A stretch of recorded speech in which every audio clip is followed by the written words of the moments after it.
వంశీ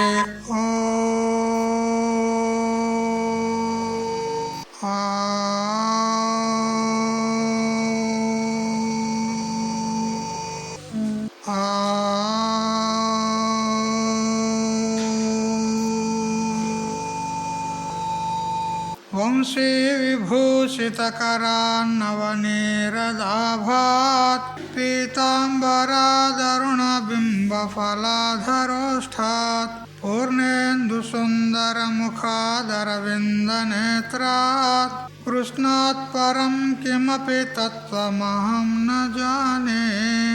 వ్యాఖ్యాముద్రికయా లసత్కరతలం సద్యోగపీఠస్థితం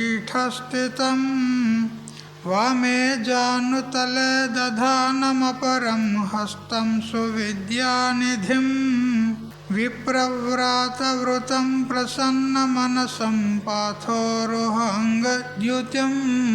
పారాశర్యమతీవ పుణ్యచరితం వ్యాసం స్మరేత్ సిద్ధయే. శృతిస్మృతిపురాణానామాలయం కరుణాలయం నమామి భగవత్పాదం శంకరం లోకశంకరం. ఈశ్వరో గురురాత్మేతి మూర్తిభేద విభాగినే వ్యోమవద్వ్యాప్తదేహాయ దక్షిణామూర్తయే నమః. యుక్తాహార విహారాయ వివిక్తస్థలవాసినే మలయాళయతీంద్రాయ బ్రహ్మనిష్ఠాయ తే నమః. గీతా భాగవతాద్వైత తత్వామృతస్వరూపిణే గండిక్షేత్ర నివాసాయ రామకృష్ణాయ తే నమః. ఓం పూర్ణమదః పూర్ణమిదం పూర్ణాత్ పూర్ణముదచ్యతే పూర్ణస్య పూర్ణమాదాయ పూర్ణమేవావశిష్యతే. ఓం శాంతి శాంతి శాంతి. స్వాంత పరికల్పిత బ్రహ్మాండాంతర్వర్తి సకల చరాచర ప్రాణికోట్ల యొక్క అసత్ జడ దుఃఖ మోహాత్మకమైనటువంటి సకల ఉపాధుల కంటే విలక్షణమై సత్ చిత్ ఆనంద రూపం చేత స్వయం ప్రకాశమానమై వెలుగొందుచున్నటువంటి ప్రత్యేక అభిన్న పరమాత్మకు సాష్టాంగ ప్రణమిల్లుతూ, ఆత్మీయులారా, శ్రీమద్ భగవద్గీత దైవాసుర సంపద్ విభాగ యోగము 16వ అధ్యాయం. ఇందులో క్రమంగా మనము 7వ శ్లోకము చూస్తూ ఉన్నాం. ప్రవృత్తించ నివృత్తించ జనాన్న విధురాసురాః నశౌచం నాపి చాచారో నసత్యం తేషు విద్యతే. ఆసురీ సంపత్తిలో పుట్టినటువంటి వారి యొక్క స్వభావము ఈ విధంగా ఉంటుంది అంటూ భగవంతుడు చెప్తూ ఉన్నాడు. వీరికి ప్రవృత్తి నివృత్తి అనేది ఏమీ గణన లేదు అంటాడు, లెక్క పెట్టరు. వారిలో శౌచము ఉండదు, ఆచారము ఉండదు, సత్యము ఉండదు అని చెప్తూ ఉన్నాడు. ఆసురీ మానవులకు ప్రవృత్తి నివృత్తులతో పని లేదు. చేయవలసింది చేయరు, చేయరానిది చేస్తారు. వారి జీవిత కోశంలో విధి నిషేధాలు అన్నట్టు దొరకవు. వారి స్వభావము అకటా వికటం, వారి ప్రవృత్తి అస్తవ్యస్తం, వారి పద్ధతి అయోమయం. వారికైతే తెలియదు కదా, తెలిసిన వాళ్ళను కూడా నిర్లక్ష్యం చేస్తారు. తాము చేయరు, చేసే వాళ్ళను ఎగతాళి చేస్తారు. వారిలో ఏ కోశంలో కూడా శుచిత్వం అంటూ ఉండదు. రూపులో కానీ, చూపులో కానీ, పలుకులో కానీ, భావంలో కానీ దివిటీ పట్టి చూస్తే కూడా శౌచము కానరాదు. శౌచపరాయణులను హేళన చేస్తారు. కళ్ళు తెరవక ముందుకే బెడ్లో ఉండే బెడ్ కాఫీ తాగేటువంటి వారికి శౌచం ఎలా తెలుస్తుంది కదా. పండ్లు కడగడు, నోరు కడగడు, ఆ పక్కల నుంచి లేవనే లేవడు, బెడ్ నుంచి లేవనే లేవడు. మనకి బెడ్ కాఫీ కావాలి, డైలీ పేపర్ కావాలి, ఇటువంటి వారికి ఆచారాలు, విచారాలు, శౌచము ఎక్కడుంటుంది చెప్పండి? ఆచార ప్రథమో ధర్మ, ఆచారమే ధర్మములలో మొట్టమొదటిది.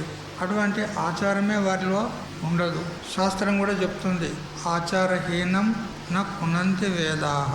ఎవడైతే ఆచారహీనుడు ఉంటాడో వాణ్ణి వేదాలు కాపాడలేవు అంటాడు. శాస్త్రం వాణ్ణి కాపాడదు. శాస్త్రం అంటే ఏమిటి? ప్రవృత్తిరువా నివృత్తిరువా నిత్యేన కృతకేనవా పురుషం ఏనోపదిశ్యేత తత్శాస్త్రం అభిధీయతే అంటూ కుమారుల భట్టు శ్లోకవార్తికంలో చెప్తాడు. జీవుల యొక్క ప్రవృత్తి మార్గాన్ని, నివృత్తి మార్గాన్ని బోధిస్తుంది శాస్త్రం. నిత్యమైనటువంటి మోక్షము గురించి చెప్తుంది. మరియు కర్మసాధ్యమైనటువంటి లోకలోకాంతరాల్లో ఉన్నటువంటి భోగాలను కూడా పొందేటువంటి ఉపాయాలు కర్మల ద్వారా చెప్తుంది. ఏనకైనా ప్రకారేణ ప్రవృత్తి మార్గంలో ఉన్నవారికి కానీ, నివృత్తి మార్గంలో ఉన్నవారికి కానీ. ప్రవృత్తి మార్గం అంటే కామనుల చేత వాళ్ళు కర్మలు చేసి ఈ లోక సంబంధమైన పరలోక సంబంధమైనటువంటి భోగాలను పొందేవారు ప్రవృత్తి మార్గస్థులు. ఇక నివృత్తి మార్గం అంటే లోకలోకాంతరాల్లో ఉన్నటువంటి భోగాలన్నీ కూడా అనిత్యములు ఉన్నాయి అని బాగా పరీక్ష చేసి, పరీక్ష లోకాన్ కర్మచితాన్ బ్రాహ్మణ నిర్వేదమాయా నాస్తి అకృత కృతేన అని బాగా విచారం చేస్తారు. బ్రహ్మలోక పర్యంతం కూడా ఏ దివ్యమైనటువంటి లోకాల్లో ఉన్నటువంటి భోగాలు ఉన్నాయో అవన్నీ కూడా అనిత్యములే, మిథ్యయే, పునరావృత్తికి హేతువులే అని బాగా పరీక్ష చేసి ఆలోచించి పరితః ఈక్షణం పరీక్షణం బాగా విచారం చేసి ఈ అనిత్యమైనటువంటి మిథ్యాభూతములైనటువంటి పునర్జన్మకు హేతువులైనటువంటి దుఃఖమిశ్రితములైనటువంటి కర్మసాధ్యములైనటువంటి ఈ భోగాలు ఇవి నాకు వద్దు. నాస్తి అకృత కృతేన, అకృతం అంటే కర్మసాధ్యం కానటువంటి నిత్యమైనటువంటి మోక్షము కర్మచేత ప్రాప్తమయ్యేది కాదు అని విరక్తుడయ్యి నిర్వేదం ఆయాత్, నిర్వేదాన్ని పొందుతాడు అంటే వైరాగ్యాన్ని పొందుతాడు. అప్పుడు అతడు నివృత్తి మార్గాన్ని అనుసరించి, గురుశాస్త్రాన్ని అనుసరించి అతడు జ్ఞానాన్ని పొంది ముక్తుడవుతాడు. ఇతడు నివృత్తి మార్గస్థుడు. ఇది నివృత్తి మార్గం. ఈ ప్రవృత్తిని కానీ నివృత్తిని కానీ బోధిస్తూ మోక్షాన్ని మరియు అనిత్య ఫలకములైనటువంటి లోకలోకాంతరాల్లో ఉన్నటువంటి భోగాలను అన్నిటిని కూడా చెప్పి ఎవరికి ఏది అపేక్షితం ఉంటుందో దాన్ని ఎన్నుకొని వాళ్ళు శాస్త్రానికి అనుగుణంగా ప్రవర్తించవచ్చు అని చెప్పేదే శాస్త్రం. అయితే ఈ శాస్త్రము ఈ ఆసురీ సంపత్తి కలిగినటువంటి వారిని పునీతులను చెయ్యదు.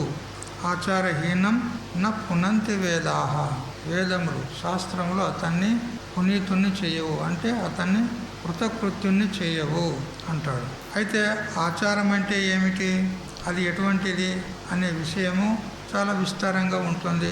ధర్మ గ్రంథాల్లో ఉంటుంది. ధర్మసింధువు, మనుస్మృతి మొదలైనటువంటి ధర్మ గ్రంథాల్లో ఉంటుంది. అవి జిజ్ఞాస గల వాళ్ళు అక్కడ చూసుకోవాలి. అయితే ఈ ఆసురీ సంపత్తి కలిగినటువంటి వారిలో మాత్రం ఈ ఆచారాలు, విచారాలు, సంప్రదాయాలు, ధర్మము, అధర్మము అనేటువంటిది ఏది కూడా ఉండదు. అసుర మానవులకు సత్యంతో పని లేదు.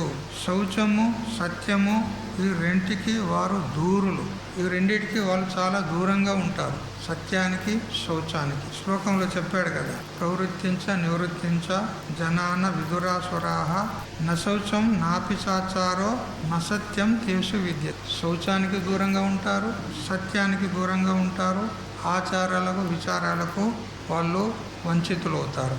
అయితే ఇక్కడ శౌచము, సత్యము అని ఈ రెండు పదాలను భగవంతుడు శ్లోకంలో పెట్టి మనకు ఉపలక్షణంగా యోగ శాస్త్రంలో చెప్పినటువంటి యమ నియమాలను మనకు సూచించినాడు. ఈ యమ నియమాలు వారిలో ఉండవు. శౌచం అనే శబ్దానికి ఉపలక్షణంగా శౌచ, సంతోష, తప, స్వాధ్యాయ, ఈశ్వర ప్రణిధానాన్ని అని అంటూ నియమాలు చెప్పాడు యోగ సూత్రంలో. శౌచము, తపస్సు, సంతోషము, స్వాధ్యాయము, ఈశ్వర ప్రణిధానం, ఈశ్వర శరణాగతి, ఇవి 5 నియమములు అని చెప్పినాడు. ఇక అహింస, సత్యం, అస్తేయం, బ్రహ్మచర్య, పరిగ్రహ అంటూ యమము చెప్పాడు. ఈ 10 ఏ గుణాలు ఉన్నాయో ఇవి ఏ ఒక్కటి కూడా ఈ ఆసురీ సంపత్తి కలిగిన వారిలో ఉండవు అని చెప్పినాడు.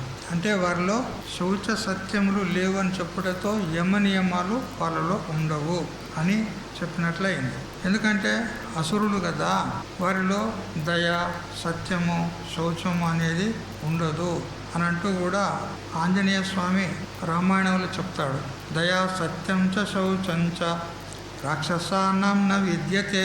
ఆంజనేయ స్వామి లంకకు వెళ్ళి సీత జాడను తీసుకొచ్చిన తర్వాత రామునితో చెప్తున్నాడు, హే రామచంద్ర, ఆ రాక్షసుల లోపల దయ అనేది లేదు, సత్యం అనేది లేదు, శౌచం అనేది లేదు అని రాక్షసుల యొక్క గుణగణాలు వర్ణించి చెప్పాడు. అందుకని ఓ అర్జున, ఆసురీ సంపన్నుల ఆలోచనలు ఎలా ఉంటాయి విను అంటాడు. వాళ్ళు ఏమంటారంటే ఈ ప్రపంచము 3 నాళ్ళ ముచ్చట. అందరు అంటారు కదా, వాళ్ళే మనం కూడా అంటాం కదా, 3 నాళ్ళ ముచ్చట. బ్రతికిన 3 నాళ్ళు తిని చావాలి. ఎవరంటారు? ఈ ఆసురీ సంపత్తి కలిగిన వాళ్ళు, రాక్షసి సంపత్తి కలిగిన వాళ్ళు. బ్రతికితమే 3 నాళ్ళు. ఆ 3 నాళ్ళు మంచిగా కమ్మగా తినాలి, తిని చావాలి. ఖావో పివో మజా ఉడావో ఫిర్సే మరో కదా. మంచిగా కమ్మగా తిను, మరియు మంచిగా తాగు, మరియు ఆనందాన్ని అనుభవించు. చివరికి చావు. మీరు చచ్చేదే కదా ఎట్లాగూ. ఎవరున్నారు ఇక్కడ శాశ్వతంగా? అందరూ చచ్చేవాళ్ళే, ఎట్లాగూ చావు తప్పదు. అందుకని ఈ బ్రతికిన 3 నాళ్ళు మంచిగా తినాలి, ఆనందాన్ని అనుభవించాలి, విషయోపభోగాలను అనుభవించాలి. ఈ దేవుడు దైవము ఎవడు చూశాడు? దేవుణ్ణి నువ్వు చూసినావా? ఎవడు చూశాడు దేవుణ్ణి?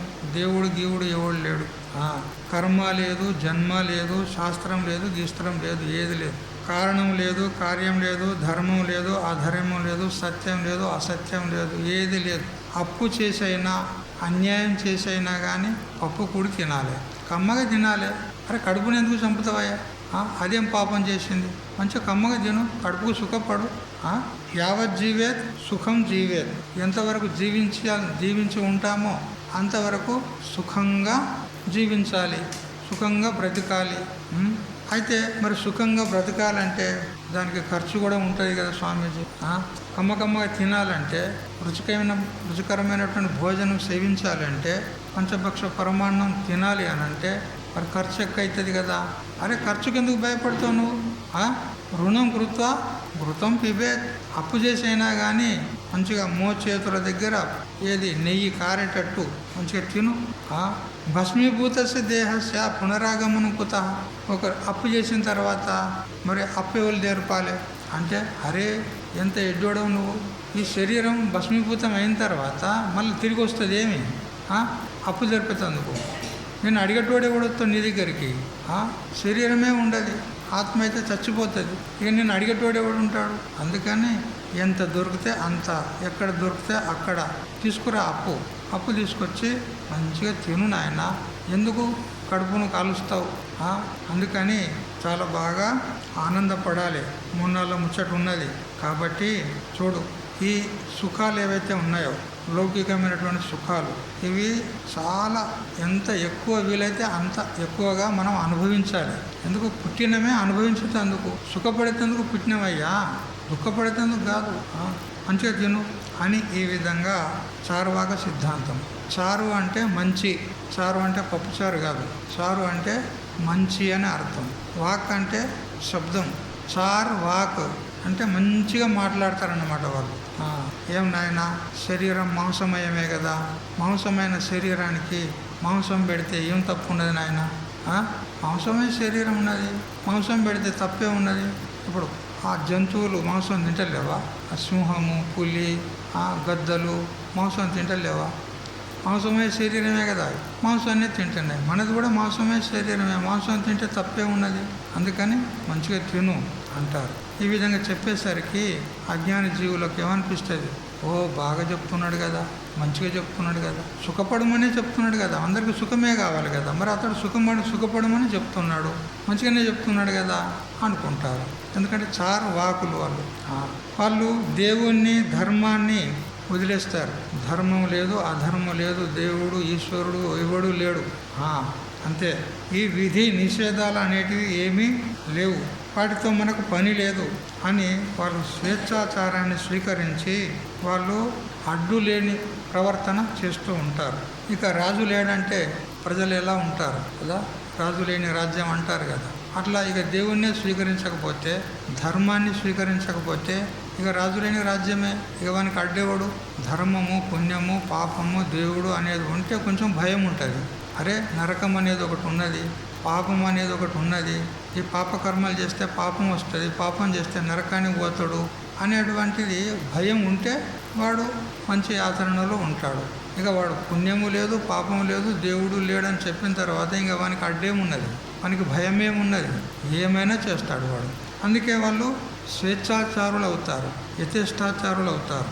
అయితే ఎవరైనా అనవచ్చు, ఏమయ్యా ఈ విషయ సుఖాలు ఏవైతే ఉన్నాయో, లౌకికమైనటువంటి సుఖాలు ఏవైతే ఉన్నాయో అవి దుఃఖ మిశ్రితములు కదా. చూడు, గోరంత సుఖం అంటే కొండంత దుఃఖం ఉన్నది విషయ సుఖాల్లో. పెళ్లి చేసుకుంటే సుఖపడతామని అనుకుంటారు, అందరు కూడా సంతోషపడతారు కదా, పెళ్ళి అంటే చాలా ఆనందపడతారు. కానీ వాడు 3 ముళ్ళేసిన కర్మానికి వాడు 3 చెర్ల నీళ్ళు తాగుతాడు జీవితంలో, అంతేనా లేదా? 3 ముళ్ళేసిన కర్మానికి 3 చెర్ల నీళ్ళు తాగుతాడు. తాగిపిస్తుంది అమ్మగారు, ఎన్ని విధాల వాడిని ఆడిస్తుంది అని అంటే మీరు ఏమనుకోకండి, అట్లా ఏదో ఒకటి మాట వరుసకి అంటున్నా. ఒకవేళ పురుషుడే స్త్రీని ఆడిస్తాడు, బాధ పెడతాడు, తిడతాడు, కొడతాడు, ఈ విధమైనటువంటి జరుగుతాయి. కాబట్టి ఆ పెళ్ళి చేసినప్పుడు ఆ వాయిద్యాలు వాయిస్తారు కదా, తప్పెటలు, ఏదేదో వాయిద్యాలు వాయిస్తారు కదా, చప్పుడు చేస్తారు. ఎందుకు చేస్తారు తప్పుడు అంటే, నువ్వు పెళ్లి చేసుకుంటున్నావు కదరా, నీ జీవితం అంతా చప్పుడే ఉంటుందిరా అన్నట్టు కదా. జీవితం అంతా చప్పుడే, ఇక అంతే. ఇక లొల్లి, జగడాలు, కొట్లాటలు, పోరాటం, ఆరాటం ఇదే నడుస్తుంది ఇక. ఈ విధంగా మరి ఈ లౌకికమైనటువంటి సుఖాల్లో ఏం సుఖం ఉన్నది చెప్పు? ఘోరంత సుఖం ఉంటే కొండంత దుఃఖం. చూసారా, వాడు ఏ పాటికి ఏ కొంచెం సుఖం అనుభవిస్తాడో లేదో కానీ జీవితాంతం వాడు గాడిదలాగా మోసుకొని తిరగాలి ఈ సంసారాన్ని కదా. వివాహము, వాహం అంటే మోయుట, అంటే విశేషంగా ఈ సంసారాన్ని మోయడమే వివాహం అంటారు కదా. ఆ క్షణిక సుఖానికి ఆశపడి వాడు వివాహం చేసుకుంటే గాడిదలాగా జీవితం అంతా మోయవలసి వస్తుంది. ఏం సుఖం ఉన్నది చెప్పు? సంసారే కిం సారం అంటాడు వాడు. సంసారంలో ఏం సారం ఉన్నది? ఏమీ సారం లేదు అని అర్థం. అందువల్ల ఈ విషయ సుఖాలు ఎందుకు అని ఎవరైనా ఆ చారువాకులను అంటే వాళ్ళు అంటారు, ఏమయ్యా దుఃఖం ఉన్నదని చెప్పి సుఖాన్ని వదులుకుంటావా? పంట వేస్తే చిరుకలు వచ్చి, పక్షులు వచ్చి ఆ చేనును మేసిపోతాయి అని చెప్పి రైతు పంట వేయక ఉంటాడా చెప్పండి? పక్షుల భయానికి పంట వేయడా? ఇక రైతు వేస్తాడు. పక్షులు వస్తాయి, కొన్ని తినిపోతాయి, కానీ సంపూర్ణంగా తినిపోతాయా? కొంత ఫలం ఉంటుందే కదా. అట్లా ఈ వైషయిక సుఖాలు, విషయ సుఖాలు ఏవైతే ఉన్నాయో వాటిలో దుఃఖము కొంత శాతం ఉంది, అయినా కానీ సుఖం కూడా ఉంది కదా. ఆ సుఖం కోసం దుఃఖాన్ని సహించి అయినా కానీ సుఖాన్ని అనుభవించు అంటాడు. ఈ చేపలను తినేవారు ముళ్ళు ఉన్నాయని చేపలను తినేక మానేస్తారా? తింటారు. ఇంటికి బిచ్చగాళ్ళు వస్తారని గృహస్థులు వంట చేయకుండా ఉంటారా చెప్పండి? వంట చేసుకోకుండా ఉంటారా? బిచ్చగాళ్ళు వస్తారు రోజు అని చెప్పి వాళ్ళ కోసం వీళ్ళు ఉపవాసం ఉంటారేమి? వండుకుంటారే కదా. మరి దుఃఖం ఉన్నదని సుఖాన్ని వదులుకుంటావా ఏమి? అందుకని అట్లలే ఆ క్షణిక సుఖమైనా కానీ అనుభవించి తీరాలి. ఎందుకు మనం వచ్చిందే అనుభవించేది అందుకు. క్షుద్ర సుఖమైనా ఎందుకు కాదు, క్షణిక సుఖమైనా ఎందుకు కాదు, దుఃఖ మిశ్రిత సుఖమైనా ఎందుకు కాదు, అనుభవించాలి అంటారు. అపి వృందావనే శూన్యే శృగాలత్వం స ఇచ్చతి నతు నిర్విషయం మోక్షం కదాచిదపి గౌతమ అని కామిగీతలో చెప్పబడింది. మోక్షంలో ఏమైనా విషయాలు ఉన్నాయా చెప్పండి? శబ్ద, స్పర్శ, రూప, రస, గంధ ఏమైనా విషయాలు ఉన్నాయా? ఆ మోక్షం నిర్విషయ సుఖం. అది మాకెందుకు కావాలి? మాకు అవసరం లేదు. ఆ మోక్షానికి ఇంత అగిపెట్టుకో, ఆ మోక్షం మాకు అక్కర్లేదు, మాకు విషయ సుఖాలే కావాలి. అయ్యో అవి అల్ప సుఖాలు, క్షుద్రమైన సుఖాలు కదా, అయినా పర్వాలేదు. అపి వృందావనే శూన్యే శృగాలత్వం స ఇచ్చతి. బృందావనం యొక్క చిట్టడువుల్లో నక్కలమై పుట్టి అయినా కానీ 6 నెలలకో ఏడాదికో ఒకసారి ఆ వైషయిక సుఖాన్ని మాత్రమేనా అనుభవించి నువ్వు నక్కలమైనా పుట్టి ఆ క్షుద్రమైన సుఖాన్ని అనుభవిస్తాం, కానీ ఆ క్షుద్రమైన అల్పమైన విశేష సుఖాన్ని అనుభవిస్తాం, కానీ ఈ నిర్విషయమైనటువంటి మోక్షం మాకు వద్దు అంటాడు. చూడు ఎలా ఉన్నారు ఈ విషయ పురుషులు, పామరులు ఎట్లా ఉంటారు చూడండి. అంటే వాళ్ళు పూర్తిగా విషయ సుఖాలకు బానిసలైపోయారన్నమాట. అల్పమైన సుఖమైన ఎందుకు కాదు, మాకు విషయ సుఖాలే కావాలి, ఈ మోక్ష సుఖం మాకెందుకు అంటారు. ఈ విధంగా ఈ శ్లోకం యొక్క వ్యాఖ్యానం చేసి తర్వాత 8వ శ్లోకము చెప్తూ ఉన్నాడు. శ్లోకం చదవండి. అసత్యమప్రతిష్ఠంతే జగదాహురనీశ్వరం అపరస్పర సంభూతం కిమన్యకామహైతుకం. ఈ జగత్తు అసత్యము అంటారు. దీనికి ప్రతిష్ట ఆధారం అనేది ఏమీ లేదంటారు. అయ్యో ఈశ్వరుడు అనేవాడు ఒకడు ఉన్నాడు కదా అంటే ఈశ్వరుడు ఎవడు లేడు. మరి జగత్తు ఎట్లా ఉత్పన్నమైంది అంటే స్త్రీ పురుషుల యొక్క సంయోగం చేత ఉత్పన్నమైంది, ఇంకెట్లా ఉత్పన్నమవుతుంది. అందుకని ఈ జగత్తుకు ఆధారము ఎవరు అంటే కామమే అంటారు. కామమే జగత్తుకు ఆధారం. ఎందుకు? కామాసక్తులై స్త్రీ పురుషులు సంయోగం చేసినట్లయితే జగత్తు ఉత్పన్నమవుతుంది. ఇంకా ఈశ్వరుడని కర్మ అని అది ఎవడు చెప్పేటప్పుడు మీకు ఈశ్వరుడు లేడు ఎవడు లేడు జగత్తు అని ఈ విధంగా అంటారు. చూడండి వారి యొక్క ప్రవృత్తి ఎలా ఉంటుంది, వాళ్ళ స్వభావం ఎలా ఉంటుంది, వారి మాటలు ఏ విధంగా ఉన్నాయి చూడండి. వీళ్ళు జగత్తును అసత్యమని అంటున్నారు. మరి వేదాంతులు కూడా జగత్తును అసత్యం అంటారు. మరి చార్వాకులకు వేదాంతులకు తేడా ఏమున్నది? చార్వాకులు కూడా జగత్తు అసత్యం ఉన్నది, ఇది ఎప్పుడు ఉండేది కాదు, 4 దినాలైతే మనం చచ్చిపోతాం, మనం చచ్చిపోయిన తర్వాత జగత్తు ఉన్నది లేదు, నీకెందుకు అదంతా, జగత్తు అసత్యం ఉన్నది అంటారు. మరి వేదాంతులు కూడా జగత్తును అసత్యం అంటారు. మరి వేదాంతులకు ఈ చార్వాకులకు ఈ పామరులకు తేడా ఏమున్నది అంటే ఈ పామరులైనటువంటి చార్వాకులు జగత్తు అసత్యం అని అంటున్నారు, కానీ దీనికి ఏమి ఆధారం లేదంటున్నారు వాళ్ళు చార్వాకులు. దీనికి అధిష్టానము ఆధారము కారణము అంటూ ఏమీ లేదు. ఇక్కడ జగత్తుకు కారణం ఏమీ లేదు. కానీ వేదాంతులో ఈ జగత్తుకు ప్రతిష్ట ఉంది, ఆధారం ఉంది, అధిష్టానం ఉంది, జగత్ కారణం ఉంది, ఎవరు? ఈశ్వరుడు అని చెప్తారు. ఇంత తేడా. వేదాంతులు కూడా జగత్తును అసత్యం అంటారు. అసత్యం అయినప్పటికీ కూడా మిథ్య అయినప్పుడు కూడా మిథ్యా వస్తువుకు ఒక అధిష్టానం అంటూ ఉండాలి. నిరధిష్టాన విభ్రాంతే క్వాప్య సిద్ధిత అని విద్యారణ్య గురుదేవులు వేదాంత పంచదశలో చెప్పిన ప్రకారంగా అధిష్టానం లేకుండా అధ్యస్థ వస్తువు మిథ్యా వస్తువు ఉండడానికి అవకాశం లేదు. ఎక్కడెక్కడ మిథ్యా వస్తువు మనకు కనపడుతుందో అక్కడక్కడ దానికి ఒక ఆధారము అధిష్టానం ఉంటుంది. ఏ విధంగా పాము భ్రాంతి అయిన చోట తాడు అనేది దానికి ఆధారం ఉంది. తాడే లేకపోతే పాము భ్రాంతి కలగడానికి అవకాశమే లేదు. ఆలు చిప్ప ఉంటేనే వెండి భ్రాంతి అవుతుంది. ఆలు చిప్ప లేదనుకో, ముత్యపు చిప్ప లేదనుకో, శుక్తి లేదనుకో, వెండి భ్రాంతి కలగడానికి అవకాశం లేదు. సాక్షి అనేవాడు ఉన్నాడు కాబట్టి స్వప్న ప్రపంచం కనపడుతుంది. సాక్షి లేకపోతే స్వప్న ప్రపంచానికి అస్తిత్వమే లేదు. ఈ విధంగా ఎక్కడెక్కడ మనకు భ్రాంతి కలుగుతుందో అక్కడక్కడ అధిష్టానం ఉండి తీరాలి. ఉసర భూమిలో మృగజలం కనపడుతుంది. ఆ మృగజలానికి ఆధారం ఉసర భూమి అనేది ఒకటి ఉంది కాబట్టి ఆ మృగజలం కనపడుతుంది. మరుభూమిలో ఆ జలము కనపడుతుంది. కాబట్టి వేదాంతులు మిథ్యా వస్తువుకు ఆధారము అధిష్టానం ఒకటి ఉంటుంది అని ఒప్పుకుంటారు. కాబట్టి ఈ జగత్తు అసత్యమే, మిథ్యా అయినప్పటికీ కూడా చార్వాకుల వల్ల ఏ ఆధారము లేదని చెప్పరు వేదాంతులు. ఆధారం ఉంది. ఎవరు? ఈశ్వరుడు అని చెప్తారు. ఇంత తేడా ఉంది వేదాంతులకు మరియు చార్వాకులకు. ఒకవేళ దీనికి ఆధారమే లేదనంటే మరి శృతులన్నీ కూడా చెప్తున్నాయి. తస్మాద్ వాయే తస్మాద్ ఆత్మనః ఆకాశ సంభూత ఇత్యాది శృతులన్నీ కూడా చెప్తున్నాయి. సహ అకామయత బహుశ్యాం ప్రజాయేయ తత్సృష్టో తదేవాన్ ప్రావిశత్ అని శృతులు చెప్తూ ఉన్నాయి.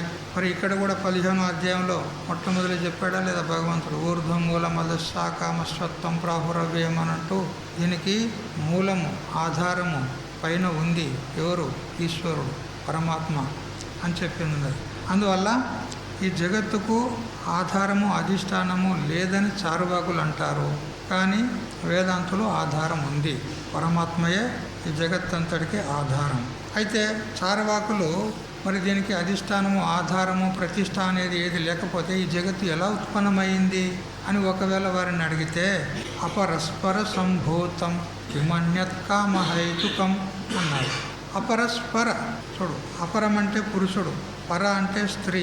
ఈ అపర రూపమైనటువంటి స్త్రీ పురుషుల యొక్క కలయిక చేతనే ఈ జగత్తు ఉత్పన్నమవుతుంది. ఇంతేగాని దేవునితో జోక్యం లేదంటారు. దేవుడు అనేవాడు లేడు, ఈశ్వరుడు అనేవాడు లేడు. కేవలం స్త్రీ పురుషుల యొక్క కలయిక చేతనే ఈ జగత్తు ఉత్పన్నమవుతుంది అంటారు. ఈ విధంగా కామం చేతనే జగత్తు ఉత్పన్నమవుతుంది అంటే ఈ జగత్తుకు ఆధారం కామమే అంటారు. ఇట్లా ఉండగా వేదాంతులు, సాంఖ్యులు ఏవేవో చెప్తారు. వాళ్ళకేం బుద్ధి ఉందా? బుద్ధి లేని వాళ్ళు. అందుకని ఈ జగత్తుకు ఏమి ఆధారమే లేదు, కామమే ఆధారం అంతే అని ఈ విధంగా వారు అంటారు. కిమన్యత్ కామహేతుకం, కామం కంటే అన్యం ఇంకే ఏమున్నది ఈ జగత్తు కారణం అంటారు. హేతు అంటే కారణం, అన్యత్ కిం, వేరే కారణం ఏమున్నది కామం కంటే? కామమే జగత్తుకు ఆధారము. చూడు, కనపడేదే నిజము, చూసారా? ఇంతకు మించి ఏమీ లేదంటారు. కమ్మగా అనుభవించేదే పని, కడిపే కైలాసం, అంతే, అంతకంటే వేరే ఏమీ లేదు. కాముడే పరదేవత, వాళ్ళకు ఆరాధ్య దేవత కాముడు. కాముణ్ణి అంటే కాముణ్ణి ఆశ్రయిస్తారు వాళ్ళు. కామమే వాళ్ళ లోపల వచ్చేస్తే స్త్రీ పురుషుల యొక్క విలాసాలు అనుభవిస్తూ ఉంటారు. వాళ్ళకు అర్థకామాలే రెండే పురుషార్థాలు, 4 పురుషార్థాలు లేవు.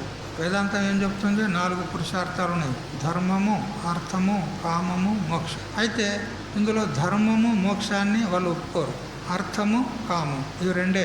అర్థం అంటే డబ్బు, కామం అంటే ఈ కోరిక, విషయాసక్తి, బస్ ఈ 2 ఉంటే సరిపోతాయి. ఈ 2 పురుషార్థాలు అంటారు వాళ్ళు. ఇంకేమంటారు? Wealth, wine, women. చూడు, వెల్త్ అంటే ధనము, వైన్ అంటే మద్యపానం, ఉమెన్ స్త్రీ. ఈ 3 ఉంటే సరిపోతుంది, అయిపోయి జీవితం హాయిగా కొనసాగుతుంది. డబ్బు ఒకటి ఉండాలి, తాగుడు ఒకటి ఉండాలి, స్త్రీ ఒకటి ఉండాలి, బస్. స్త్రీకి పురుషుడు అనండి, పురుషుడికి స్త్రీ అనండి. కదా, స్త్రీలు కూడా మోహితులయ్యి కామాసక్తులై ఉన్నారు కదా లోకంలో. ఎంతమంది పురుషుల కంటే ఇంకా స్త్రీలకే అధిక మోహం ఉంటుందని శ్రీకృష్ణ పరమాత్మ చెప్పాడు కదా. పురుషుని కంటే స్త్రీకి 8 రెట్లు అధికంగా కామం ఉంటుందని చెప్పింది మీరు. కాబట్టి స్త్రీలకు పురుషులు, పురుషులకు స్త్రీలు ఒకరికొకరు పరస్పరం మోహితులయ్యి కామమే ఈ సృష్టికి ఆధారము అంటారు కదా. ఈ పాశ్చాత్య దేశాల్లో చూడండి, ఎవరికి కూడా ఆచారము, విచారము, ధర్మము, నీతి ఏదీ లేదు. కేవలం కామమే కామం, అంతే. కాబట్టి ఇక ఈ 3 వాళ్లకు ప్రస్థానత్రయం అంటారు. మనకు బ్రహ్మసూత్రము, భగవద్గీత, ఉపనిషత్తులు ప్రస్థానం అయితే వారికి ఈ 3 ప్రస్థానం. ఏవి? వెల్త్, వైన్, ఉమెన్, బస్, ఇవి అంటారు. రూపం మీద, రూపాయల మీద పడి చేస్తారు. ఈ ఆసురి సంపత్తి కలిగినటువంటి, రాక్షసి స్వభావం కలిగినటువంటి వాళ్ళు రూపం మీద, రూపాయల మీద, అంతే కదా. అందమైన రూపం మీద ఆనందిస్తారు, మరి రూపాయలు ఉంటే ఆనందిస్తారు. ఈ 2 తప్ప వాళ్ళకు ఇంకోటి అవసరం లేదు. బ్లాక్ మార్కెట్ చేసో, దొంగ నోట్లు వేసో సంపాదించిన పైసా వాళ్ళకు పరమాత్మ స్వరూపము అంటారు. చూసారా, సినిమా స్టార్లు వారికి ఆరాధ్య దేవతలు కదా. ఈ విషయ పురుషులకు ఆరాధ్య దేవతలు ఎవరు? శివుడు, రాముడు, కృష్ణుడు, దేవి కాదు. వీళ్ళకు సినిమా స్టార్లు ఎరికే కదా మీకు. సినిమా స్టార్లు, స్టార్ అంటే చుక్కలు కాదు, సినిమాలో నటించేటువంటి వారు కదా, వాళ్ళే దేవతలు. చూడండి, ఒక్కొక్క ఇంట్లో పోతే అవే ఫోటోలు ఉంటాయి, అన్నీ వాళ్ళ ఫోటోలే ఉంటాయి. దేవుని ఫోటో కనపడేది, లేదా రాజకీయ నాయకుల ఫోటోలు కనపడతాయి, సినిమా స్టార్ల ఫోటోలు కనపడతాయి. చూసారా, దేవతల ఫోటోలు ఉండవు. ఎవడన్నా ఇంట్లో ఎవడైనా కొద్దిగా సాత్విక వృత్తి కలిగి ఒక దేవుని ఫోటో పెట్టుకుంటే తీసి బయటేస్తారు. ఏం పట్టుకొచ్చినావు ఈ ఫోటో అని. చూసారా, వాళ్ళకు సినిమా స్టార్లే ఆరాధ్య దేవతలు అన్నమాట. పక్కల నుంచి లేవగానే ఎదురుగా కనపడాలి అక్కడ. చూసారా, ఈ విధంగా వాళ్ళకు ఆరాధ్య దేవతలు వారే అయిపోయినరు. రంగులు మార్చే రాజకీయ నాయకులు వాళ్లకు గురువులు, ఆచార్యులు. చూసారా, ఎందుకంటే ఎప్పటికీ రంగులు మారుస్తూనే ఉంటారు. ఈ పార్టీ నుంచి ఆ పార్టీ, ఆ పార్టీ నుంచి ఇంకో పార్టీ, ఆ పార్టీ నుంచి ఇంకో పార్టీ. అనుకూల సింధువులు అన్నమాట. నది ఎటువైపు ప్రవహిస్తుంది? వంపుకే, పల్లం వైపుకే ప్రవహిస్తుంది. అట్లా వీళ్ళకు ఎక్కడ లాభం ఉంటే ఆ పార్టీలోకి వెళ్ళిపోతారు, మార్చేస్తారు. ఈ రాజకీయ నాయకులే వీళ్లకు ఆచార్యులు అన్నమాట, ఆచార్య శేఖరులు వీళ్ళు. అందుకని అర్జున వారు నష్టాత్ములు అంటాడు. 9వ శ్లోకం చదవండి. ఏతాం దృష్టిమవష్టభ్య నష్టాత్మానోల్పబుద్ధయః ప్రభవంత్యుగ్రకర్మాణః క్షయాయ జగతో హితాః. ఏతాం దృష్టిం అవష్టభ్య కదా. ఇంత దగ్గర మనం చెప్పుకున్నటువంటి వారి యొక్క ఆలోచనలు, వారి విచారాలు ఏవైతే ఉన్నాయో వాటిని అనుసరించి వారి యొక్క ప్రవర్తన చేత, అంటే ఆ దుష్ట ప్రవర్తన, ఆసురి ప్రవర్తన చేత వారి యొక్క బుద్ధి నష్టమైపోయింది అంటారు. వారి ఆత్మకే వారు ఘాతకులైనారు అంటారు. వారి స్వరూపానికి, ఆత్మకే ఘాతకులైనారు. ఆత్మహననం చేస్తున్నారు వీళ్ళు. వాళ్ళని వాళ్ళే హింసించుకుంటున్నారు, నాశనం చేసుకుంటున్నారు. ఈ అల్పబుద్ధులు అంటాడు. మరి ఉగ్రకర్మాణ, ఘోరమైనటువంటి హింస, చోరీ, డకైటీ మొదలైనటువంటి ఉగ్రకర్మలు చేస్తారు. వీరంతా జగత్తుకు అహితాహ, జగత్తుకు అహితం చేసేవాళ్ళు, హితమును చేసేవాళ్ళు కాదు వీళ్ళు. జగత్తు నాశనం కోసం వీళ్ళు పుట్టినారు అంటాడు. చూసారా? హే అర్జున, వారు నష్టాత్ములు. వారు తమ ఆత్మనే పోగొట్టుకున్నారు. అమూల్యమైన మానవ జన్మాన్ని అనిత్య భోగాల కోసం వ్యర్థం చేసుకున్నారు. వారి ఆత్మ, వారి స్వభావం నష్టమైపోయింది. ఆత్మను పోగొట్టుకున్నాక ఇంకా ఏముంటే మాత్రం ఏం లాభం అంటాడు. వాడిని చంపుకున్నాడు. వాడిని చంపుకున్న తర్వాత ఇంకా ఏముంటే మాత్రం ఏం లాభము అంటాడు. ఆత్మ నష్టానికంటే మించిన నష్టం లేదు. ఆత్మ లాభానికంటే మించిన లాభం లేదు. ఆత్మలాభాత్ నా పరం కించిత్ అని మనకు శాస్త్రం చెప్తుంది. ఆత్మలాభం కంటే శ్రేష్టమైన లాభం కానీ, శ్రేష్టమైనటువంటి ఆనందం కానీ లేదు. ఆత్మలాభమే నిజమైన లాభము, ఆత్మానందమే నిజమైనటువంటి ఆనందం. ఆత్మను పోగొట్టుకుంటే అంతకంటే మరొకటి నష్టమైంది ఇంకోటి లేదు. ఒక రౌతు అంటే గుర్రాలను పోషించేవాడు, రౌతు అంటారు వానికి, గుర్రాలను కాపాడేవాడు. వాని గుర్రాన్ని ఎవడో దొంగలెత్తుకపోయాడు. దొంగలెత్తుకపోతే వాడు అందరికీ బిస్కెట్లు, లడ్లు పంచిపెట్టి బజార్లో నృత్యం చేస్తున్నాడంట. నా గుర్రాన్ని దొంగిలించారు, నా గుర్రాన్ని దొంగిలించారు, కానీ నన్ను దొంగిలించలేరు అని. అంటే నేను ఉన్నాను, నా గుర్రం పోతే నేను ఉన్నాను అంటే ఇక్కడ తానే ముఖ్యమని చెప్పినట్లయింది. తానే ముఖ్యం.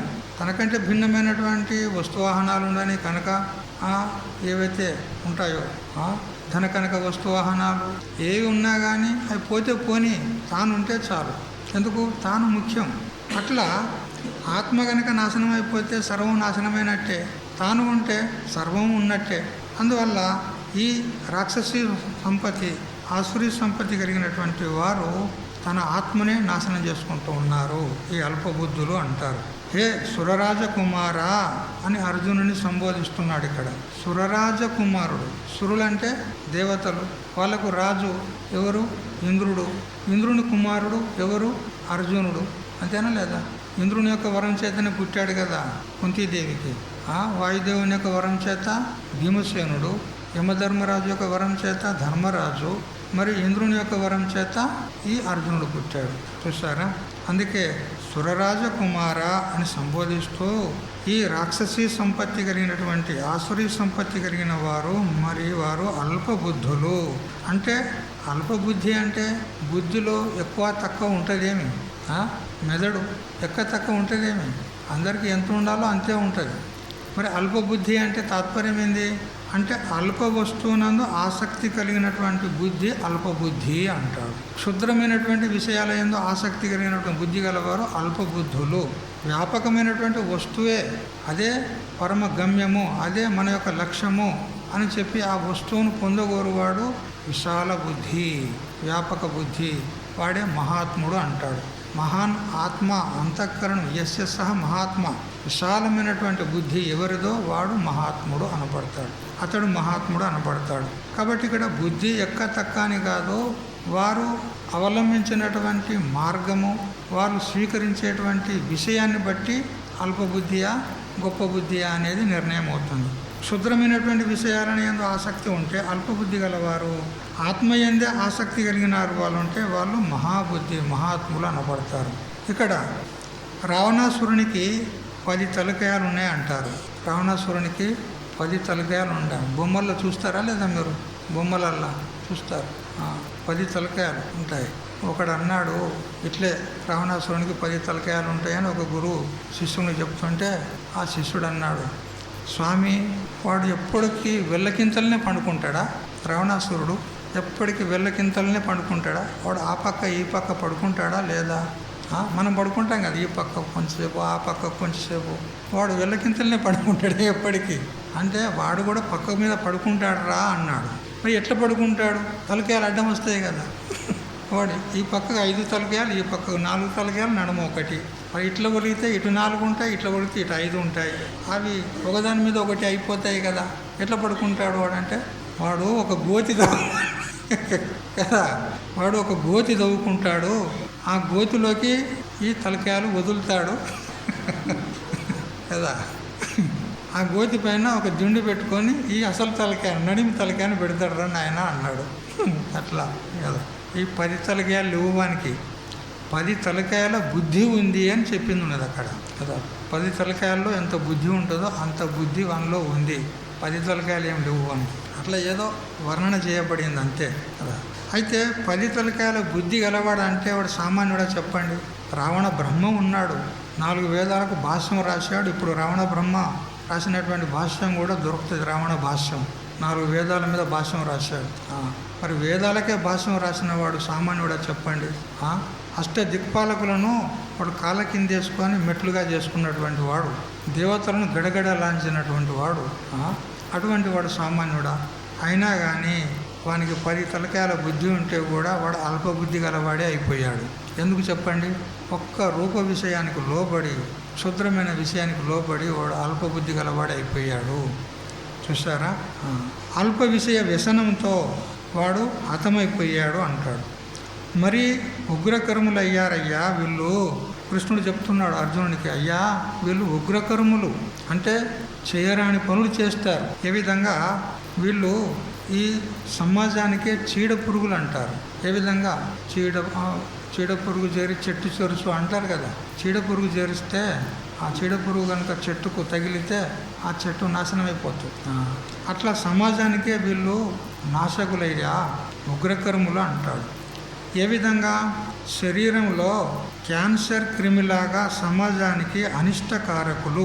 చూడు, శరీరంలో క్యాన్సర్ క్రిమి వచ్చిందనుకో, ఆ శరీరాన్ని నాశనం చేస్తుంది. క్యాన్సర్ అంటే క్యాన్సర్లే అంతే, కొద్ది రోజులు మాత్రమే జీవితం అంతే. అది వచ్చిందంటే క్యాన్సర్లే.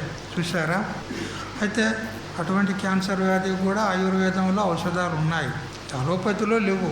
వాళ్ళ దగ్గర ఔషధాలు లేవని క్యాన్సర్ వస్తే క్యాన్సర్ అంటారు. కానీ అట్లేమీ లేదు, ఆయుర్వేదంలో ఔషధాలు ఉన్నాయి, దానికి కూడా ఔషధం ఉంది. అయితే క్యాన్సర్ క్రిమి శరీరంలో ప్రవేశించినప్పుడు ఏ విధంగా శరీరాన్ని నాశనం చేస్తుందో అదేవిధంగా ఈ ఆసురీ సంపత్తి కలిగినటువంటి వారు అనిష్టకారకులు, దేశానికి నాశనం చేసేటువంటి చీడ పురుగులు, క్యాన్సర్ పురుగులాగా. పచ్చని ప్రపంచానికి ధూమకేతువులు అంటారు కదా. ప్రపంచానికి ధూమకేతు కనుక వచ్చి ఒకవేళ పృథ్వీకి టక్కర్ అయిందనుకో, పృథ్వీ అంతా బద్దలైపోతుంది కదా. అట్లాంటి వాళ్ళు వీళ్ళు. చెదలు పురుగుల్లాగా, చీడ పురుగుల్లాగా, పందికొక్కుల్లాగా ప్రపంచానికి భగ్గం పాడు చేసేందుకు, భ్రష్ట నష్టం చేసేందుకు వీరు పుడతారయ్యా అంటాడు. ఎటువంటి వారు? చెదలు పురుగులు కదా. 1 ఉంటాయా 2 ఉంటాయా పుట్ట లోపల? పుట్టలోని చెదలు పుట్టదా గిట్టదా విశ్వదాభిరామ వినరవేమ అని చెప్పినట్టు ఆ చెదలు ఏం చేస్తుంది? మంచి గట్టి కట్టెలను కూడా అది కొరికి మొత్తం ఏం లేకుండా స్మాష్ చేసి పడేస్తుంది చెదలు. అట్లా చెదలు పురుగులు ఈ సమాజానికి, దేశానికి వీళ్ళు. మరియు చీడ పురుగులు, చెట్టుకు ఏ విధంగా చీడ పురుగు జరిగి చెట్టును నాశనం చేస్తుందో అట్లా. మరి పందికొక్కులు ఏం చేస్తాయి? పెద్ద పొక్కలు తీసి ఆ మట్టిని అంతటిని కూడా తన కిందికి లాక్కొని తీసి బయటకేస్తాయి. అట్లా ఈ జనులు, ఎవరు పామర జనులందరూ కూడా ఈ పందికొక్కుల్లాగా, అంటే నాది నాకే కావాలి, మందిది కూడా నాకే కావాలని దోచుకునేటువంటి వాళ్ళు అన్నమాట. చూసారా? నిర్మూలనం చేసే వాళ్ళే కానీ నిర్మాణం చేసే వాళ్ళు కాదు. ఏదైనా కానీ నాశనం చేసేదే వాళ్ళ స్వభావం, అంతేగాని దాన్ని ఉత్పన్నం చేసేది, నిర్మాణం చేసే స్వభావం కాదు. అంటే చెడగొట్టే వాళ్ళే కాదు, అంతేగాని దాన్ని కాపాడే వాళ్ళు కాదు. విధ్వంసక పద్ధతే కానీ విధాయక పద్ధతి వీరికి లేదు. సర్జన ప్రధాన జగత్తును సంహార ప్రధానం కావిస్తారు. సృష్టి సర్జనం చేయబడింది బ్రహ్మదేవుని ద్వారా. వీళ్ళు సంహారం చేస్తారు. ఇటువంటి నాశకులు, ఇటువంటి దుర్మార్గులు. గడించేదే తెలియదు, ఖర్చు పెట్టేది మాత్రం తెలుస్తుంది. సంపాదించేదైతే తెలియదు, ఖర్చు పెట్టడం మాత్రం తెలుస్తుంది. ఆర్జించేది లేదు, అప్పులు చేసేది తెలుస్తుంది. సంపాదించేది లేదు, అప్పులు చేసేది తెలుస్తుంది. అప్పు ఎక్కువైంది, అప్పులో వచ్చి వీడిని లాగినట్లయితే వీడు ఇంకో దగ్గర అప్పు చేస్తే ఈ అప్పు జరుపుతాడు. వాడు ఇంకో దగ్గర అప్పు చేస్తాడు, ఈ అప్పునికి కడతాడు కదా. అక్కడి నుంచి వాడు లాగిండు అనుకో, ఇంకో దగ్గర అప్పు చేస్తాడు. సంపాదించేది లేదు, అప్పు జరిపేది లేదు, అప్పులు చేసుకుంటూ పోయేది అంతే. ఎందుకు? వాళ్ళ పద్ధతి అది. అప్పు చేసి పప్పు కూడా తినేది. వీళ్ళు ఎటువంటి వాళ్ళు అంటే, కుక్క దొంతులు కూలదోస్తుంది కానీ మళ్ళీ సరిపెట్టలేదు అంటాడు కదా. కుక్కలు ఒక్కోసారి ఇంట్లో ఎవరు లేకపోతే దూరుతాయి. దూరి ఆ వంట పాత్రలను వాటిని వీటిని ధ్వంసం చేస్తాయి. ధ్వంసం చేసేదే వాటి వంతు, కానీ వాటిని మళ్ళీ చక్కపరుస్తాయా? లేదు. అట్లా ఈ ఆసురీ సంపత్తి కలిగినటువంటి వారు కూడా సమాజాన్ని ధ్వంసం చేసే వాళ్ళే కానీ సమాజాన్ని బాగుపరిచే వాళ్ళు మాత్రం కాదు. చూసారా? పొట్టలు, పెట్టెలు, ప్యాకెట్లు నింపుకోవడమే వారికి నిత్యకృత్యాలు. పొట్ట నింపుకునేది, అమ్మకమ్మగా తినేది. పెట్టెలు నింపుకునేది, ధనం సంపాదించి పాకెట్లలో నింపుకునేది. ఇదే వారి యొక్క జీవిత లక్ష్యము అంటారు. భస్మక రోగంలాగా వారి ఆశకు ఎంత పెట్టినా చాలదు అంటారు. ఒక్కొక్కరికి భస్మక రోగం అని ఉంటుంది. ఆ రోగం వస్తే ఎంత తిన్నా భస్మైపోతుంది. ఇప్పుడే తింటాడు, ఒక గంట కాగానే ఆకలి అవుతుంది అంటాడు. మళ్ళీ అది ఎక్కడ పోతుందో ఏమో తెలియదు, భస్మైపోతుంది. ఎంత తిన్నా భస్మం చేస్తుంది. అట్లా భస్మ రోగంలాగా వీరికి ఉన్నటువంటి ఆశ కూడా ఎంత పెట్టినా చాలదు అంటాడు. ఇతరులకు మా వలన ఏం లాభము అని వాళ్ళు విచారం చేయరు. ఇతరుల వల్ల మాకు ఏమి లాభం అని విచారం చేస్తారు. చూసారా? ఇతరులకు మేము ఏమి ఉపయోగపడుతున్నాము, మా వల్ల ఇతరులకు ఏం లాభం కలుగుతుంది అని విచారం చేయరు. వారి వల్ల మాకేమి లాభం అని విచారం చేస్తారు. మీ ఇంట్లో భోజనం చేయండి, మా ఇంట్లో చేయి గడుపుకోండి, ఇది వాళ్ళ పద్ధతి. చూసారా? మీ ఇంటికి వస్తే ఏమి ఇస్తావు, మా ఇంటికి వస్తే ఏం తెస్తావు, ఇది వారి పద్ధతి. చూసారా? అనిత్యాని శరీరాన్ని అందరి సొమ్ము నాకే రాని, ఇది వీళ్ళ స్లోగన్ అన్నమాట. అనిత్యాన్ని శరీరాలు అంటారు. శరీరాలు అనిత్యం ఉన్నాయా, ఈ జగత్తు 3 నెలల ముచ్చటే ఉన్నది అని అంటారు.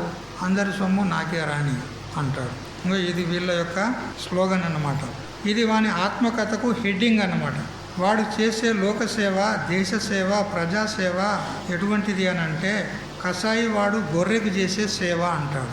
ఈ ఆసురీ సంపత్తి గల వాళ్ళు మేము ప్రజాసేవ చేస్తున్నాం, లోకసేవ చేస్తున్నాము, జనసేవ చేస్తున్నాము, మానవ సేవే మాధవ సేవ అని వాళ్ళు స్లోగన్స్ పాడతారు. కానీ వారు చేసే సేవ ఎటువంటిదంటే, కసాయి వాడు గొర్రెకు చేసే సేవ. గొర్రెకు కసాయి వాడు ఏం సేవ చేస్తాడు? తలదీస్తాడు, అంతే కదా. అటువంటిది అంటే ఈ సమాజాన్ని చంపేవారే వాళ్ళు, నాశనం చేసేవారే, అంతేగాని లోకానికి ఉపయోగపడే వాళ్ళు మాత్రం కాదు. సేవ చేస్తున్నారంటే వాని స్వార్థం కోసమే సేవ చేస్తాడు. ఒకడు అన్నాడంట, పులి వస్తుంది అని ప్రజలందరూ భయపడుతుంటే వాడు అన్నాడంట, పులి వస్తుంది అని అంటే మీరందరూ వచ్చి నా మీద పడుకోండి అన్నాడంట. మీరందరూ వచ్చి నా మీద పడుకోండి, ఏం పర్వాలేదు అన్నాడంట. ఎందుకు చెప్పండి? పులి వస్తే మీదోనే అందుకొని పోతుంది, కింద నేను ఉంటాను, నేను సురక్షితంగా ఉంటాను మన ఉపాయం, అంతే కదా. నా మీద పడుకోండి అంటాడు. అంటే ఈ రాజకీయ నాయకులు, ఈ ఆసురీ సంపత్తి కలిగిన వాళ్ళందరూ అటువంటి వాళ్ళే. నేను రక్షింపబడితే సరిపోతుంది అంతే, వాళ్ళు సస్తే చావని అని ఇటువంటి ప్రవృత్తి కలిగినటువంటి వారు. చూసారా? వారు చేసేటువంటి పనులు అఘాయిత్యాలు, చేసేటువంటి ఆలోచనలు అనర్థకరములు. ఈ విధంగా వారి యొక్క ప్రవర్తన ఉంటుంది. వారి పురాణము కంద పురాణము, వారి రామాయణము కంబరామాయణము. అంటే వాళ్ళ రామాయణం వేరే ఉంటుంది అన్నమాట. అంటే మందికి సంబంధించినటువంటిది. మందిని ఏ విధంగా మోసం చేయాలి, ఎట్లా డబ్బు సంపాదించాలి, నేను ఎట్లా అభివృద్ధి పొందాలి, ఇదేమనే ఆలోచన. చూసారా?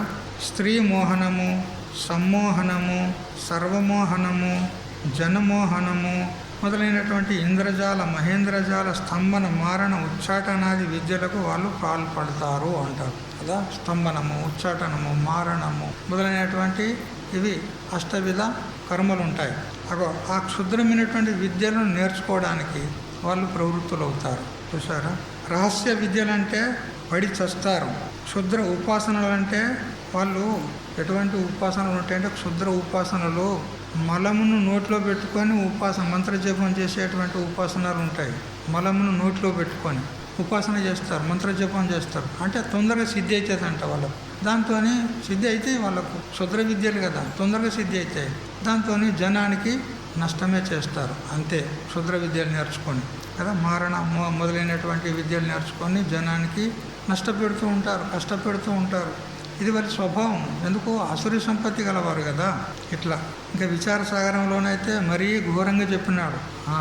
అది చెప్పకూడదు. అటువంటి క్షుద్ర విద్యలు చేస్తారని చెప్పినాడు. మోసం చేస్తాడు, దగా చేస్తాడు, అతికినట్లు అబద్ధాలు ఆడతాడు, నాటకాలు వేస్తాడు, బూటకాలు చేస్తాడు. చూడు, అందితే జుట్టు, అందకుంటే కాళ్ళ బేరం. ఇట్లాంటి వాళ్ళు ఉంటారు. అందితే జుట్టు పట్టుకుంటాడు, అందకపోతే కాళ్ళు పట్టుకుంటాడు. ఇట్లాంటి స్వభావం కలిగిన వాళ్ళు ఉంటారు. దబాయిస్తాడు, లుటాయిస్తాడు, అవకాశం దొరికిందా అన్ని వేషాలు వేస్తాడు. పేరుకు సత్యమూర్తి, నిలువెల్లా అసత్యమూర్తి. తన పేరేం పేరు? సత్యమూర్తి. వాడు రోజుకు అన్ని అసత్యాలే, వాడు అసత్యమూర్తి. అట్లా ఉంటాడు. కాకులను కొట్టి గద్దలకు తినిపిస్తాడు. కాకులను చంపుతాడు, గద్దలకు వేస్తాడు. అంటే వాడు దానం చేసుకుంటాడు, పుణ్యాత్ముడు కదా. అట్లా అన్నమాట. ఆవులను చంపి చెప్పులు దానం చేస్తాడు. చూడు వాళ్ళు చేసే పని ఎటువంటిది. ఆవును చంపడము ఎటువంటి బ్రహ్మహత్యా దోషం కంటే ఎక్కువ ఎటువంటి. ఆవులను చంపి చెప్పులు దానం చేస్తాడు. ఏమంటే లోకం లోపల అబ్బా మహాదానం చేస్తాడు అప్ప అని లోకంలో పేరు తెచ్చుకుంటాడు. కానీ వాడు చేసే పని ఆవులను చంపేది. ఇట్లాంటి వాళ్ళు ఉంటారంటాడు. వాని భోగవాంఛలకు చావే ఫుల్ స్టాప్ అంటాడు. ఇక వాని భోగవాంఛలు, వైషయికమైన కోరికలు ఎలా ఉంటాయనంటే వాటికి ఫుల్ స్టాప్ లేదు. ఎప్పుడు వాటికి ఫుల్ స్టాప్ అంటే వాని చావే వాటికి ఫుల్ స్టాప్ అంటాడు. చచ్చినప్పుడే వాని కోరికలు తీరిపోతాయి. రావణాసురునికి ఏం తక్కువ? దిక్పాలకులను అధీనం చేసుకున్నాడు.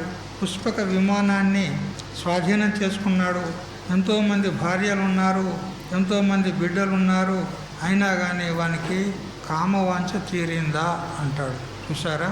ఆ కామవాంఛతోనే వాడు సర్వనాశనాన్ని పొందినాడు. ఆసురీ జనానికి జిహ్వేంద్రియము, గుహ్యేంద్రియము, వీటి తృప్తిలోనే వారి యొక్క జీవితము ఉంటుందంటాడు. వారి యొక్క జీవిత ఏకైక లక్ష్యం ఏంటిది? జిహ్వేంద్రియాన్ని మరి గుహ్యేంద్రియాన్ని తృప్తిపరిచేదే వారి యొక్క జీవిత లక్ష్యం. చూసారా? అంటే కమ్మగా తినేది, విషయోపభోగాలు అనుభవించేది. గాలి మేళలు కడుతూ ఉంటారు. వారికి కనకము, కామము, కీర్తి, కాంత, ఈ కకార చతుష్టయం అంటారు. కకార చతుష్టయం అంటే ప్రతి శబ్దం ముందు కకారం మొదలు ఉంటుంది, క అనే అక్షరం మొదలు ఉంటుంది. కాంచనము, కాంత, కకారం మొదలుంది. కామము, కీర్తి, క అనే అక్షరం మొదలున్నది. అంటే కకార చతుష్టయం అన్నమాట.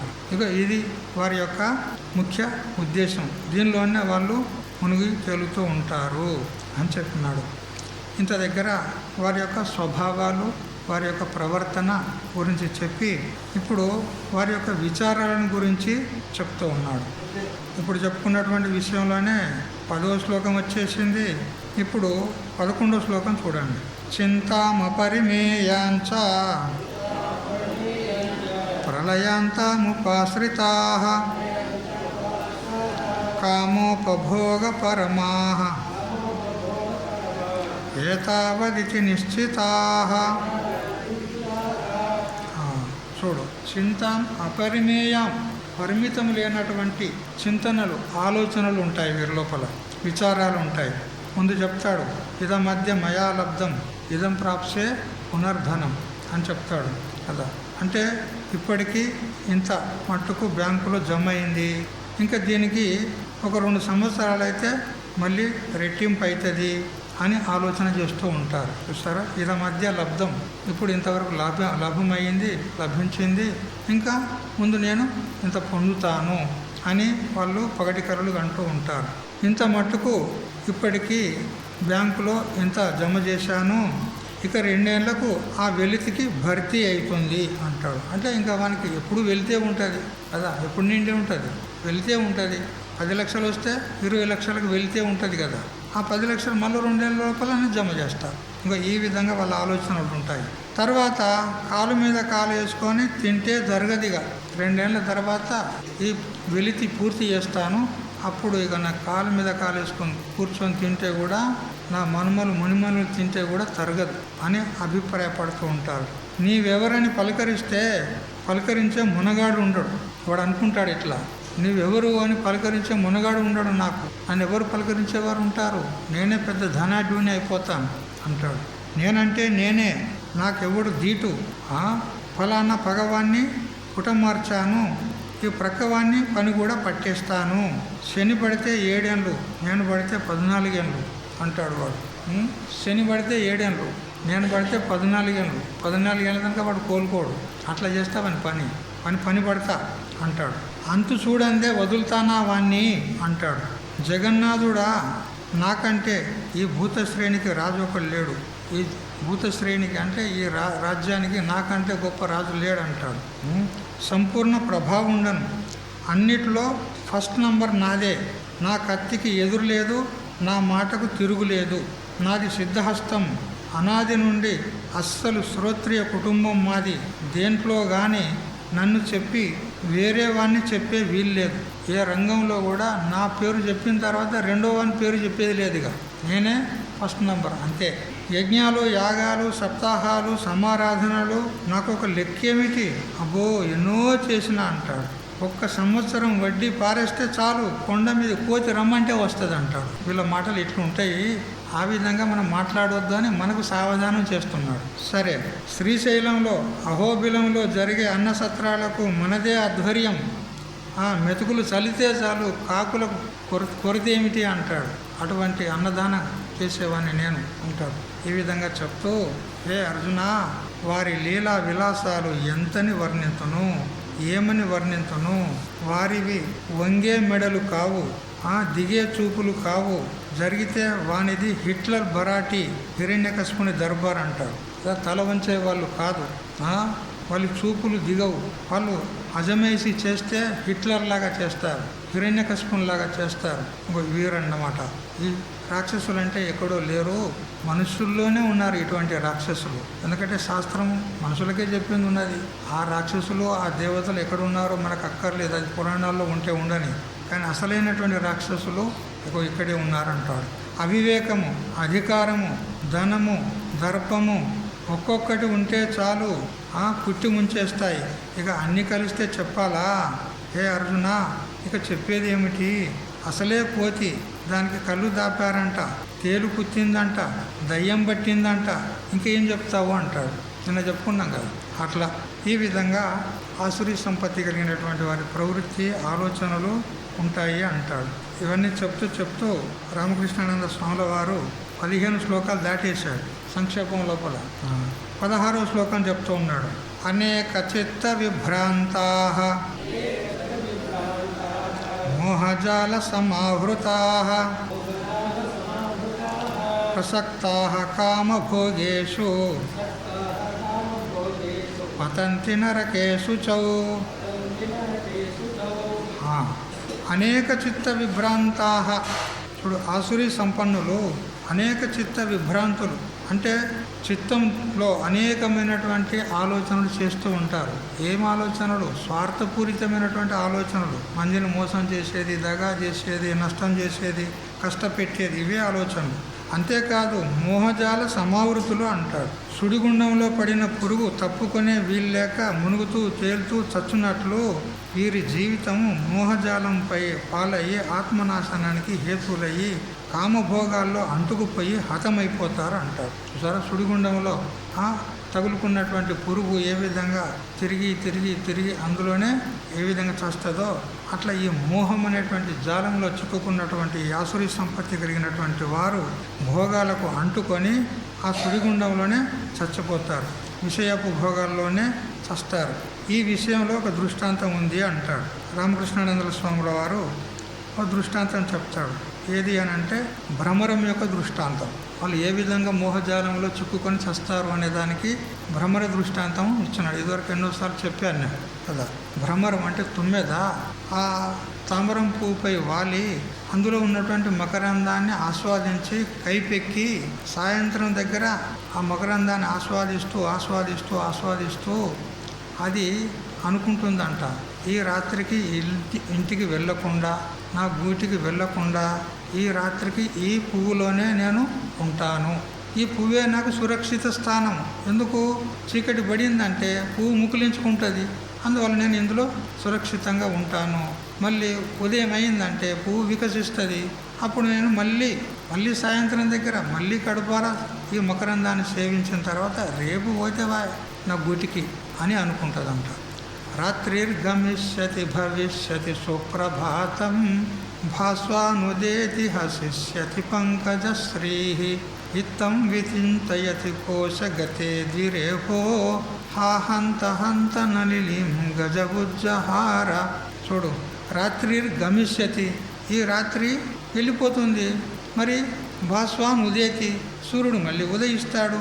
సుప్రభాతం భవిష్యతి, మళ్ళీ సుప్రభాతం వచ్చేస్తుంది. అప్పుడు నేను మళ్ళీ మకరందం తాగి కడుపారా మకరందాన్ని గ్రోలి ఆ పైన నేను నా గుడికి వెళ్ళిపోతాను అని ఈ విధంగా ఇత్తం విచింతయతి కోశగతే ద్విరేఫ. ద్విరేఫం అంటే మకరం, అది ఈ మధుపం, ఈ తుమ్మెద. అది ఈ విధంగా విచింతయతి, చింతన చేస్తూ రేపు పోతే అనుకొని ఆ కోశంలోనే ఉంటుంది, ఆ మగ అది కమలం పువ్వులోనే ఉంటుంది. సాయంత్రానికల్లా ఒక ఏనుగు, మొదటి ఏనుగు వచ్చి ఆ సరస్సులో చేరి అది జలక్రీడలు చేసి నీళ్లు తాగుతూ జలక్రీడలు చేస్తూ అది ఆ కమలం పుష్పాన్ని అలా తొండంతో పట్టి నోట్లేసుకుంటుంది, తింటుంది. అప్పుడు ఏమైపోయింది? ఆ భ్రమరం యొక్క గతి, అధోగతి నశించింది. చూసారా? అదేవిధంగా ఈ ఆసురీ సంపత్తి కలిగినటువంటి జీవులు మోహం అనేటువంటి జాలంలో చిక్కుకొని చివరికి ఈ మృత్యువు వాతపడి వాళ్ళు నాశనమైపోతున్నారు అంటాడు. మోహజాల సమావృతుల కామభోగ ప్రసక్తుల అనేక చిత్త విభ్రాంతులు ఈ విధంగా ఉంటాయి. వారికి కలిగే పరిణామాలు ఇట్లే ఉంటాయి. ఏ విధంగా అంటే 10వ తరగతిలో ఫెయిల్ అయినోడు మళ్ళీ పరీక్షిస్తాడు, మళ్ళీ ఒక సబ్జెక్టులో మళ్ళీ ఫెయిల్ అవుతాడు, మళ్ళీ పరీక్షిస్తాడు. ఈ విధంగా ఉన్న చోటనే ఉంటాడు వాడు. అట్లా ఈ విషయీ పురుషులు కూడా, ఆసురీ సంపత్తి కలిగిన వారు కూడా ఈ విషయాలను అనుభవించుకుంటూ ఈ సంసారంలోనే ఉంటూ ఉంటారు. ఈ జన్మ పోయిన తర్వాత మరో జన్మ, అది పోయిన తర్వాత మరో జన్మ, ఈ సంసార కూపంలోనే తిరుగుతూ ఉంటారు. పునరపి జననం పునరపి మరణం. అందుకని ఓ పాండు కుమారా, వాళ్ళు ఆత్మ సంభావితులు అంటారు. అంటే అంతా మాకు తెలుసులేమ్మని విర్రవీగేటువంటి వారన్నమాట. ఆత్మ సంభావితులకు జ్ఞాన మార్గం అంతటితో మూయపడింది అంటారు.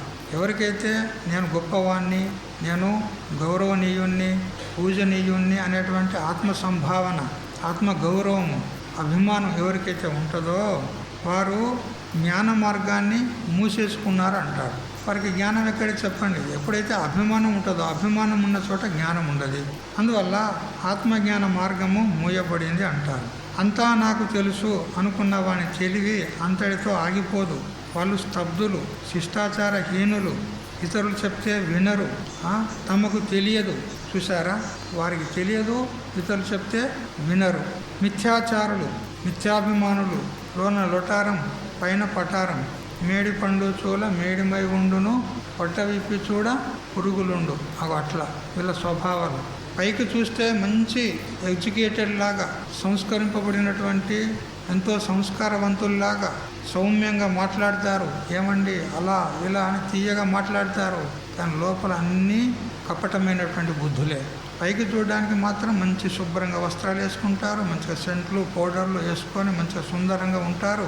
కానీ లోన మాత్రము అంతా కపటమే అంటారు. గురువు చెప్పినా వినరు, దేవుడు చెప్పినా వినరు. గురువు వారికి ఇష్టమైంది చెయ్యరు, వీరికి ఇష్టమైందే గురువుగారు చెయ్యాలి. అంతే కదా?